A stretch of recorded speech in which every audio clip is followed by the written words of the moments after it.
വന്നിടുമോ നീ എന്നരികിൽ ഭാരങ്ങളെല്ലാം അകറ്റിടുവാൻ വന്നിടുമോ നീ എന്നരികിൽ.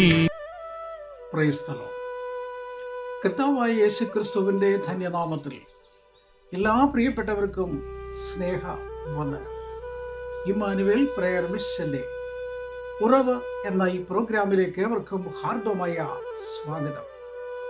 കർത്താവിൽ പ്രിയരെ, കഴിഞ്ഞ ദിനങ്ങളിലൊക്കെയും നമ്മൾ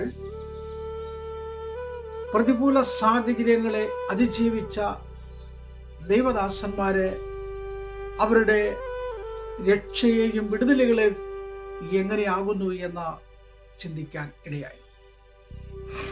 ഇന്ന് പകൽക്കാലം അല്പസമയത്തെ ചിന്തകൾക്കായിട്ടൊരു തിരുവചന ഭാഗം ശ്രദ്ധയിൽപ്പെടുത്താൻ ആഗ്രഹിക്കുകയാണ്.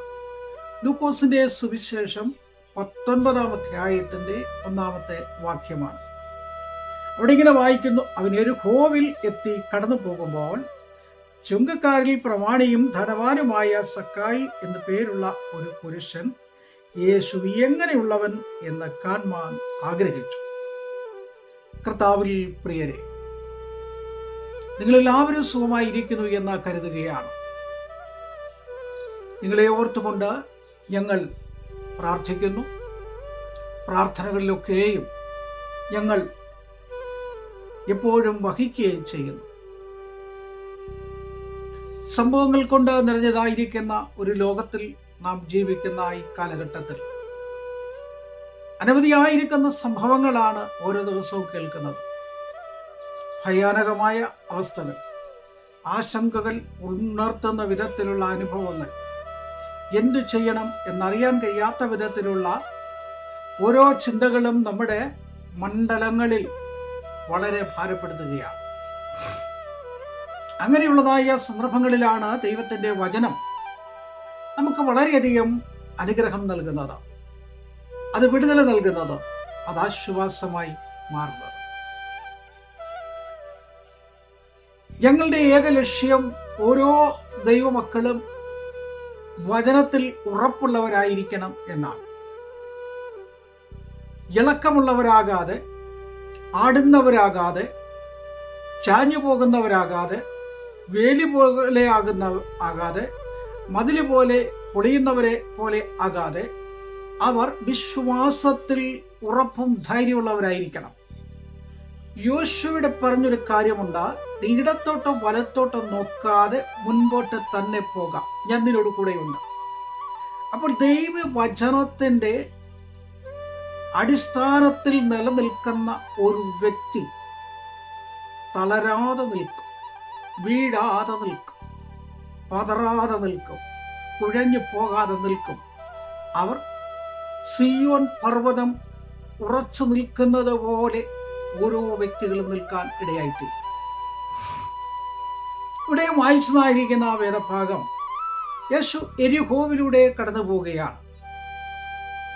18-ാം അധ്യായത്തിന്റെ 35 മുതലുള്ള വാക്യങ്ങൾ താഴോട്ട് വായിക്കുമ്പോൾ അവിടെ ഒരു അത്ഭുതം നടക്കുന്നതായിട്ട് കാണാം.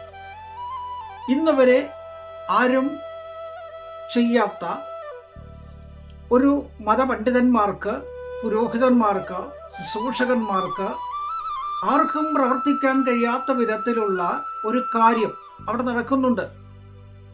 ജന്മന കുരുടനായിരിക്കുന്ന ഒരു മനുഷ്യൻ, ജന്മന കുരുടനായ മനുഷ്യൻ, അവന് കാഴ്ച നഷ്ടപ്പെട്ടു പോയി. ഈ കഴിഞ്ഞ ദിവസം താണിയിലുള്ള പീസ് ഹോപ്പ് എന്ന് പറയുന്ന സ്ഥലത്ത് ഒരു സ്ഥാപനമുണ്ട്. പീസ് ഹോപ്പ് എന്നാണ് ആ സ്ഥാപനത്തിന്റെ പേര്. ജന്മന നടക്കാൻ കഴിയാത്തവരും കാഴ്ചയില്ലാത്തവരും തളർന്നു കിടക്കുന്നവരുമായ ആളുകളെ ശുശ്രൂഷിക്കുന്ന ഒരു കേന്ദ്രമാണ്. അവിടെ പോകാനും കാണാനും അല്പസമയം അവരോടൊപ്പം ചെലവഴിക്കാനും ഒക്കെ സാവകാശം ലഭിക്കപ്പെട്ടു.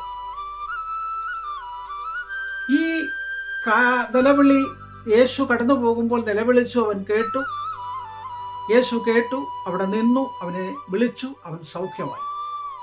അതിനുശേഷം കടന്നു പോകുന്ന വേളയിൽ ആളിൽ കുറിയവൻ ധനവാനായ വ്യക്തി, ചുങ്കക്കാരിൽ പ്രമാണി, അങ്ങനെ ശ്രേഷ്ഠമായ തൻ്റെ പദവികളുടെ സ്ഥാനമാനങ്ങളെ ഊന്നിക്കൊണ്ട് ലൂക്കോസ് ഇതെഴുതുകയാണ്.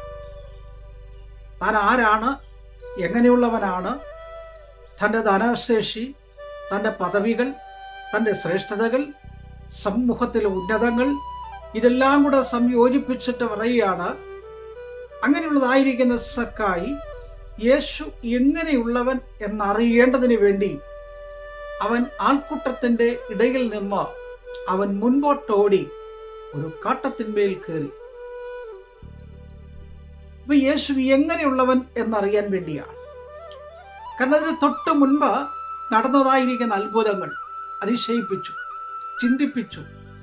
അതിൽ നിന്ന് തനിക്ക് ലഭിക്കപ്പെട്ടതായ പ്രചോദനം ഒന്ന് കാണുക, യേശുവിനെ ഒന്ന് അറിയുക. അടുത്തറിയാൻ കഴിഞ്ഞില്ലെങ്കിലും കടന്നു പോകുന്ന വേളയിൽ കാണാം എന്നുള്ള പ്രതീക്ഷയാണ് ആ മനുഷ്യനെ അതിനായിട്ട് പ്രേരിപ്പിച്ചത്.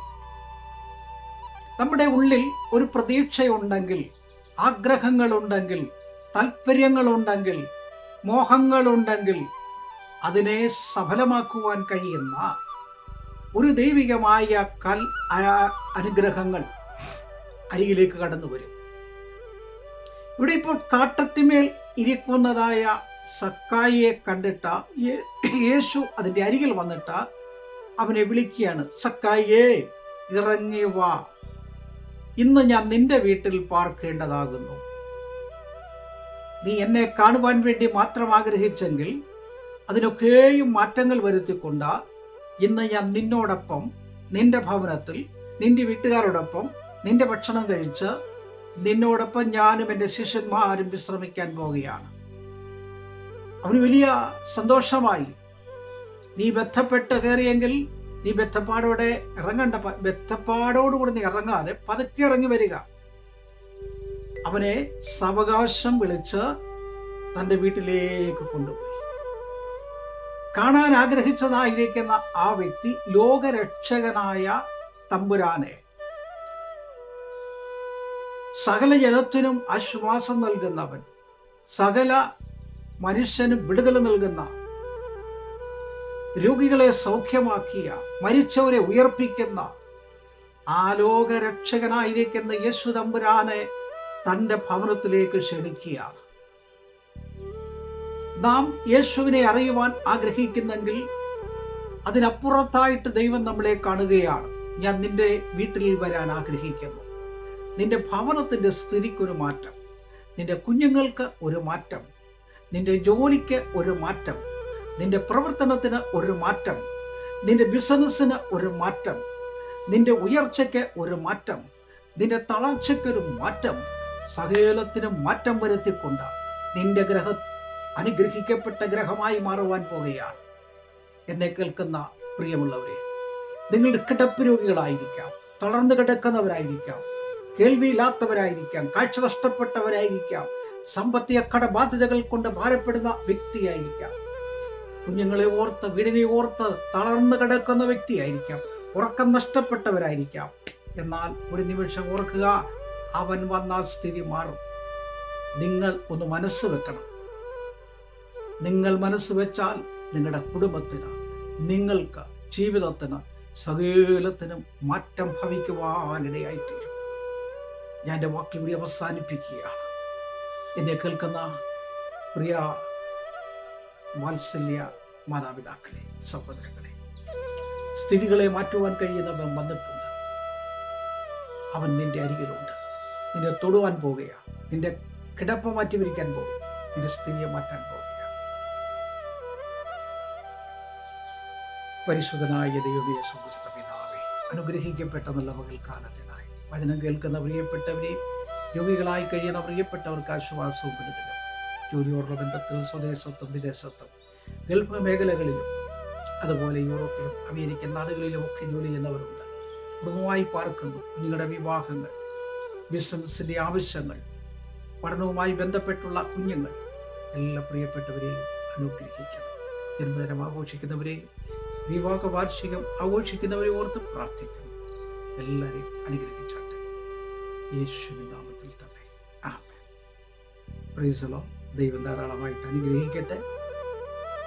ഈ വചനത്തിൻ്റെ ശക്തി ഓരോ പ്രിയപ്പെട്ടവരിലും അഭിഷേകമായി മാറുകയും അനുഗ്രഹം വന്നു ചേരുകയും ചെയ്യട്ടെ എന്ന് ആശംസിക്കുന്നു. നന്ദി, നമസ്കാരം.